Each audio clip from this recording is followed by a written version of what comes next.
কিছু মানুষ আছে যারা ভাবে জীবন তো একটাই, তাই এ জন্মেই সমস্ত আনন্দ, ভোগ, বিলাস এসবের মধ্যে দিয়েই জীবনটাকে কাটিয়ে দেব।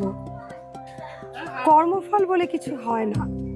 আমি যা খুশি তাই করতে পারি, যেভাবে খুশি চলতে পারি, আমার উল্টো দিকের মানুষটাকে মিথ্যা বলে ঠকাতেও পারি, কিন্তু না, কর্মফল রয়েছে।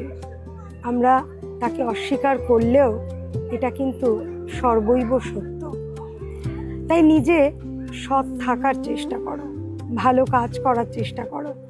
তাতে তুমি যেমন ভালো থাকবে, তেমনি তোমাকে যারা ভরসা করে, নির্ভর করে, বিশ্বাস করে বেঁচে আছে তারাও ভালো থাকবে।